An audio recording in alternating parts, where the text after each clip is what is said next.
Allohning zikri ila orom topur. Qanday gap? Ma'lumki, inson zoti Alloh yaratgan narsalarning gultojidir. Eng azizidir, eng mukarramidir. Allohning yer yuzidagi o'rinbosaridir.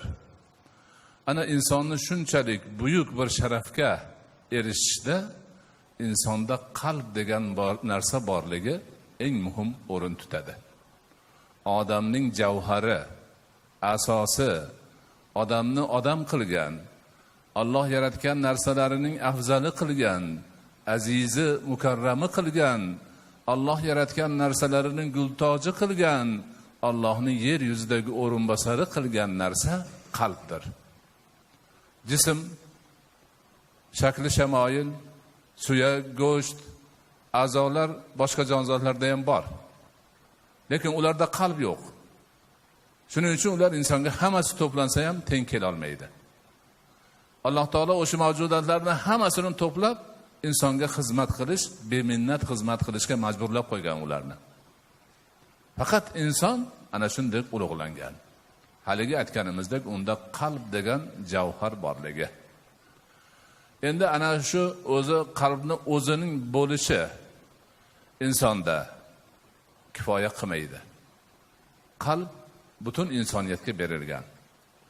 Shularni ichidan qalbini tarbiyasiga e'tibor berib, qalbi ila Allohga iymon keltirib, Allohning aytganini qilib, qalbini obod qilgan, Allohning zikri ila qalbi orom olganlarni Alloh taolo demak o'zining bandasi deb biladi. Ularga bu dunyoyu oxiratning baxtini beradi, saodatini beradi. Ana o'sha qalb ilmini o'rganadigan buyuk ilm, ruhiy tarbiya ilmida aytiladiki, insonda ana o'sha qalb degan narsa betarbiya turgan bo'lsa nafsga aylanadi. Nafs narsasi yomonliklarga chorlovchi holat bo'ladi. Insonni gunoh ishlarga chorlaydigan, yomonliklarga undaydigan, turtki bo'ladigan, demak o'sha ichidagi latif narsani nafs deyiladi. Nafsini so'ziga kirib uni qilib qo'yibdi, nafsini kuyiga tushib buni qilib qo'yibdi deb yomon ishlarni qilganlarni xalqimizning ichida ham shu gaplar bilan sifatlanadi. Qur'oni Karimda bunday nafslarni al-ammara bis-su deydi. Yomonlikka ko'p amr qiluvchi, egasini buyuruvchi nafs bu. Egasini yomonlikka chorlaydi. Ertalab bombatga turib nima qilasan, maza qilib uxlamaysanmi deydi. Falon narsani mas bo'lish uchun ichib kayf qilib yurmaysanmi deydi. Ayshi ishrat qilmaysanmi deydi. Yoshligingda o'ynab qolmaysanmi deydi. Faqat yomon narsaga chorlaydi. Ana o'shani nafs ammara bis-su, yomonlikka buyuruvchi nafs deyiladi. Agar inson iymon keltirib, Allohning aytganini qilib, nafsini demak o'sha Alloh aytgan tarafga buradigan bo'lsa, harakat qiladigan bo'lsa, uni nafsi endi lavvomaga aylanadi. Malomatchi nafs. Egasiga, "Hoy, nimaga uxlayotibsan? Tur, namozingni o'qi. Kech qolding-ku" deydi. "Nimaga falon narsani qilmayapsan? Bu farz-ku. Qilmasang gunohkor bo'lasan" deb haligi malomatchi bo'lib qolgan nafs iymon bilan qurollangani uchun egasini doim yaxshi ishga, ibodatga, xayrga, barakaga, hamma yoqqa yaxshilik qilishga chorlaydi. Ana endi o'sha malomatchi nafsining malomatini e'tiborga olib, banda o'zini o'nglasa, ibodatini o'rnida ado etsa, shariat aytgan narsalarni qilsa, butun mavjudotga yaxshilik qilib yomonlikdan tiyilsa, keyin tarbiya topib borib insonning qalbi nima bo'ladi? Nafsi mutmainna bo'ladi, xotirjam bo'ladi. Uncha buncha narsaga e'tibor bermaydigan, faqat Alloh bilan birga bo'ladigan holatga aylanadi. Ana, demak bizning vazifamiz ana shundoq. Nafsimiz bizni yomonlikka buyuruvchi nafs bo'lishiga ko'nmasligimiz kerak. Nafsimiz to'g'ri yo'lga kirib, iymon e'tiqodli bo'lib bizni malomat qilib turibdimi? O'sha malomatiga quloq solib, xotirjam nafs egasi bo'lish uchun harakat qilishimiz kerak. Buning uchun Allohning zikri lozim. Zikr so'zi arabcha so'z bo'lib, eslash, yodlash, xotiraga keltirish va shunga o'xshagan ma'nolarni ifoda qiladi. Esida tursa ham eslashi mumkin. Ya'ni ulug'lash ma'nosida, boshqasida.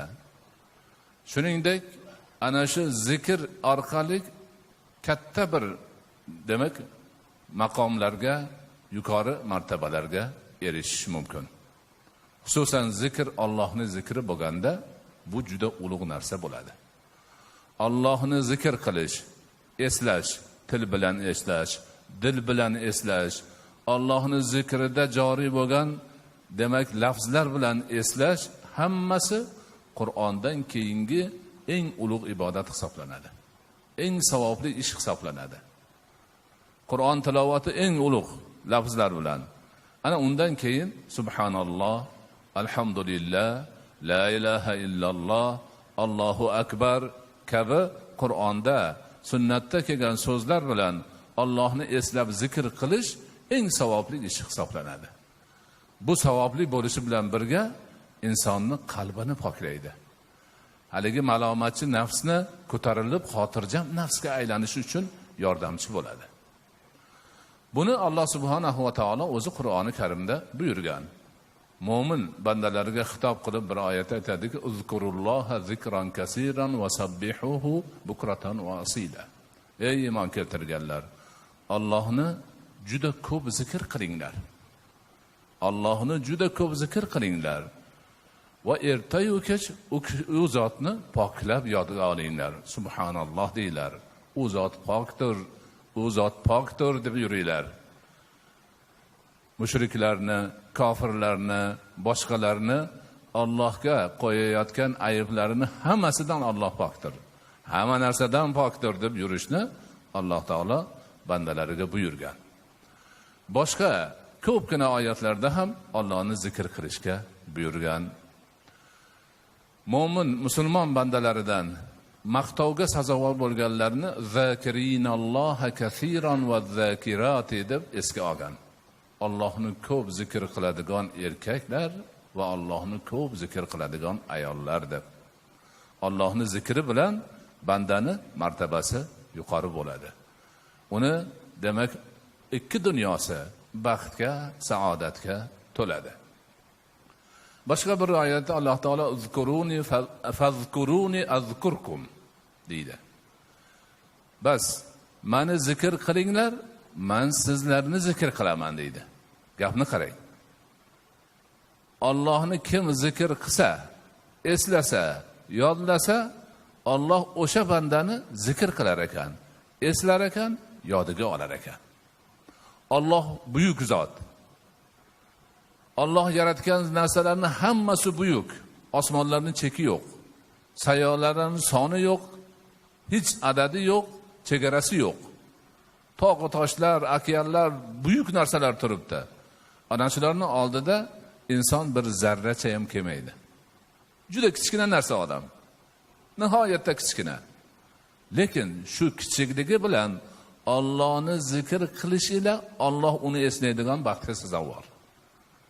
O'zimiz o'ylab ko'raylik, bir yaxshi ko'radigan, martabasi bor odam palonchiga salom aytib qo'y deb birovdan salom aytib olsa, boshimiz osmonga yetib keladi. U katta odam meni eslabdi-ya. Esida bor ekanman.